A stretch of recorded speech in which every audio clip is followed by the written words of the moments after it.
அரண்மனைக்கு பின்னால் உள்ள மரத்தடிக்கு சென்று ஓய்வெடுத்து வருமான் அரசே. அப்படியா சங்கதி? நீ உடனே சென்று அவனை அழைத்து வா. ஆகட்டும் அரசே.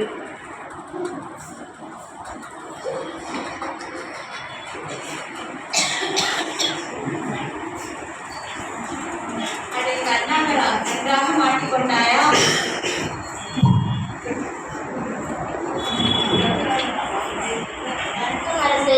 வணக்கம் எல்லாம் இருக்கட்டும். முதலில் என் கேள்விக்கு பதில் சொல். கேளுங்கள் அரசே. உன் வேலையை ஒழுங்காக செய்யாமல் அடிக்கடி மரத்தடிக்கு சென்று உறங்குகிறாயாமே? மன்னிக்க வேண்டும் அரசே, நான் மரத்தடிக்கு செல்வது உண்மைதான். அங்கு சென்று நான் உறங்குவதில்லை அரசே. வேறு எதற்காக அங்கு செல்கிறாய்? ஓய்வு நேரம் கிடைக்கும் போதெல்லாம் கடவுளை துதிப்பதற்காகவும் அவரை பற்றி புகழ்ந்து பாடுவதற்காகவும் அமைதியான இடங்களை தேடி செல்கிறேன் அரசே. என்ன, கடவுளை துதிக்கிறாயா? இந்த நாட்டையே ஆளும் மன்னன் நான் இருக்கும் பொழுது கடவுள் என்ற பெயரில் எவனையோ புகழ்ந்து பாடுகிறேன் என்கிறாயே. வேடிக்கையாக இருக்கிறது உன் பேச்சு. அமைச்சரே, எனது சமஸ்தானத்தில் வாழும் மக்கள் அனைவரும் என் புகழை மட்டுமே பாட வேண்டும், என் பெருமையை மட்டுமே பேச வேண்டும். ஆகட்டும் அரசே, பேச்சோடு நின்று விடாமல் இன்று நம் நாட்டின் தென் திசையில் உள்ள மிகப்பெரிய மலையின் உச்சியில் எனக்கு 6 அடி உயரத்தில் சிலையை அமையுங்கள். இனி என் நாட்டு மக்கள் அனைவரும் என் திருவுருவச் சிலையை மட்டுமே சாஷ்டாங்கமாய் வணங்க வேண்டும். உத்தரவு அரசே. அப்படியே செய்கிறேன். உடனடியாக பணிகள் தொடங்கட்டும். இன்று இரவோடு இரவாக வேலைகள் யாவும் முடிக்கப்பட்டு நாளை காலையில் மக்கள் அனைவரும் என் சிலையை வணங்க ஆயத்தமாக வேண்டும் என்பதை நாடு முழுவதும் அறிக்கையாக அனுப்புங்கள். இனி நாளை காலை என் ராஜ்யம் முழுவதும் விழா கோலம் கொண்டிருக்க வேண்டும். அப்படியே ஆகட்டும் அரசே. ஐயோ அரசே, மிகப்பெரிய தவறு செய்ய நினைக்கிறீர்கள். இந்த அண்ட சராசரங்கள் அனைத்தையும் படைத்த கடவுள் ஒருவரை தவிர வேறு யாரையும் வணங்கக்கூடாது அரசே. என்ன, எனக்கே புத்தி சொல்லும் அளவுக்கு துணிந்து விட்டாயா? மன்னிக்க வேண்டும் அரசே, புத்தி சொல்லவில்லை, சத்தியத்தை சொல்கிறேன். சத்தியமாவது சர்க்கரை போலாவது. யாரை இவனை பிடித்து சிறையில் அடைங்கள்.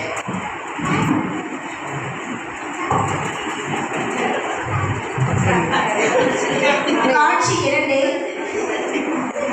சிலை வணக்க நிகழ்ச்சிகள் யாவும் சிறப்பாக முடிவுற்று மறுநாள் காலை மகிழ்ச்சியோடும் மன நிறைவோடும் மன்னனின் அரசவை கூடுகிறது.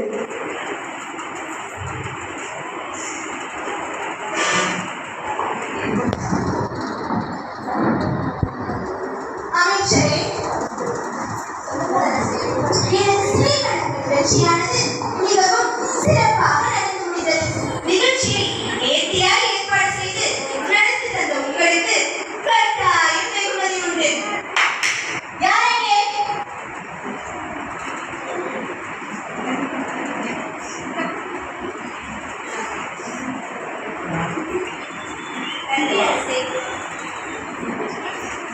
அங்கே என்ன சலசலப்பு? அரசே, யாரோ ஒரு பெண்மணி நான் எவ்வளவு தடுத்தும் தங்களை பார்க்க வேண்டும் என்று அடம் பிடிக்கிறாள்.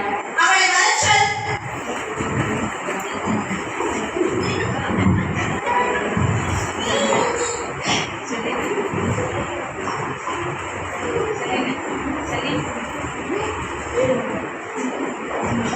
வணக்கம் அரசே. யார் மணி? என்ன வேண்டும் உனக்கு? அரசே, தங்கள் அவையில் காவலாளியாக பணிபுரியும் கருணாகரன் என்பவனின் தாய்தான் நான். எதற்காக இங்கு வந்தாய்? ஆன்றோர்களும் சான்றோர்களும் அமர்ந்திருக்கும் இந்த அவையில் நியாயம் வேண்டியே நான் இங்கு வந்தேன் அரசே. என்ன நியாயம் வேண்டும் உனக்கு? அரசே, என் மகன் கருணாகரனை எதற்கு சிறையில் அடைத்தீர்கள் என்பதை நான் தெரிந்து கொள்ளலாமா? என்னிடம் கை நீட்டி சன்மானம் வாங்கும் உன் மகன் எனக்கு சிறை வைக்கக்கூடாது என்றார். என் சிலையை யாரும் வணங்கக்கூடாது என்றார். எனவேதான் நான் அவனை சிறையில் அடைத்தேன். என் மகன் கூறியதில் என்ன தவறு இருக்கிறது அரசே? என்ன சொல்கிறார்கள்? அரசே, கோபப்படாமல் சற்று பொறுமையாக கேளுங்கள். உன் கடவுளாகிய கர்த்தர் நானே, என்னை என்று வேறு தேவர்கள் உனக்கு வேண்டாம். மேலே வானத்திலும் கீழே பூமியிலும் பூமியின் கீழ் தண்ணீரிலும் உள்ளவைகளுக்கு ஒப்பான எந்த சொரூபத்தையும் வணங்கவோ சேவிக்கவோ வேண்டாம் என்பதே கடவுளின் பிரதான கட்டளையாக இருக்கிறது அரசே. என்ன வேதமாவது கட்டளையாவது கடவுளாவது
பதில்.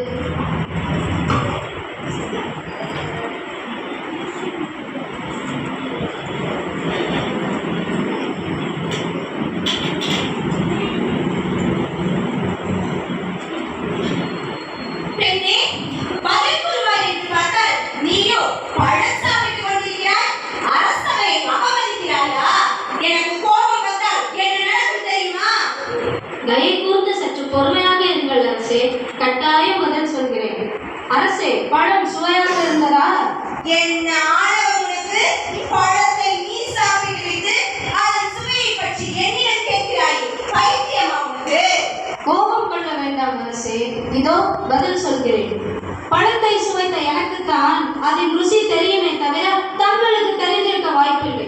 அதுபோல்தான் கடவுள் நல்லவர் என்பதை நானே சொல்வதை விட நீங்களே கடவுள் நல்லவர் என்பதை ருசித்து பார்த்து நீங்கள் நம்பிக்கை வைத்தால் நீங்களும் பாக்கியவானாகலாம் அரசே. பாக்கியம் எல்லாம் இருக்கட்டும். எங்கே எனது அடுத்த கேள்விக்கு பதிலை சொல் பார்க்கலாம். கர்த்தர் எங்கே இருக்கிறார் என்பதுதானே உமது அடுத்த கேள்வி அரசே. ஆமாம் ஆமாம். ஐயா, எனக்கு ஒரு கட்டு ஊதுபத்தியும் ஒரு தீப்பெட்டியும் தாருங்கள்.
அரசே, இந்த ஊதுபத்தியின் நறுமணம் இந்த அறையில் எங்கே எந்த இடத்தில் இருக்கிறது என்று சொல்லுங்கள் பார்ப்போம்.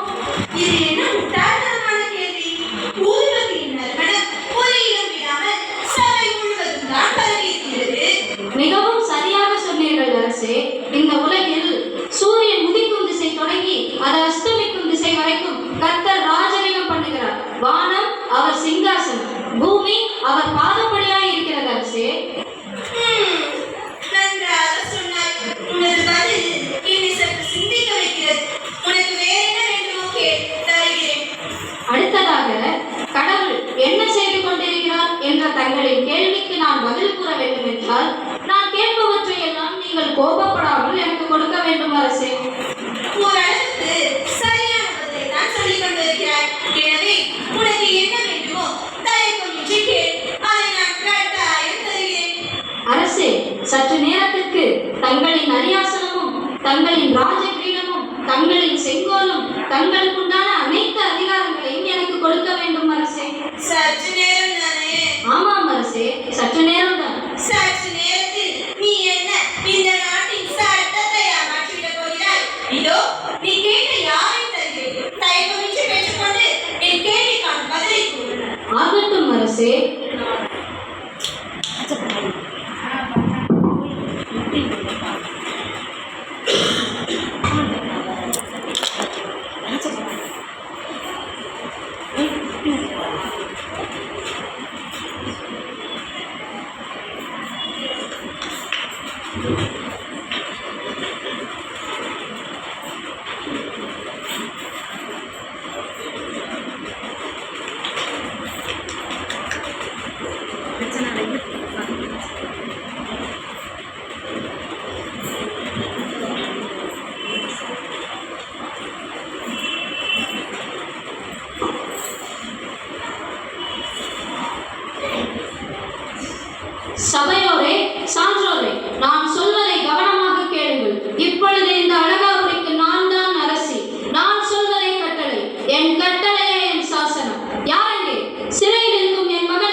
இவ்வாறு செய்தேன். கர்த்தர் எளியவனை புழுதியிலிருந்து தூக்கி விடுகிறார், சிறியவனை குப்பையிலிருந்து உயர்த்தி அவனை பிரபுக்களோடும் ராஜாக்களோடும் அமரச் செய்கிறார். இதுவே தங்களின் மூன்றாவது கேள்விக்கான பதில் அரசே. அம்மா, என் தவறை நான் நன்றாக உணர்ந்து விட்டேன். கடவுளை பற்றி அறியாத என்னை அறியவிட்ட உங்களுக்கு மிக்க நன்றி அம்மா. அவன் நன்றி அணுவும் அசையாது என்பதை அறிந்து கொண்ட நான் இனி ஆண்டவரை என் முழு மனதோடும் என் முழு பலத்தோடும் என் முழு ஆத்மாவோடும் ஏற்றுக்கொள்வேன். சபையோரே, சான்றோரே, என் நாட்டு குடிமக்களே, என் சின்னம் தெரிந்த இந்த நாளை நாம் அனைவரும் விழா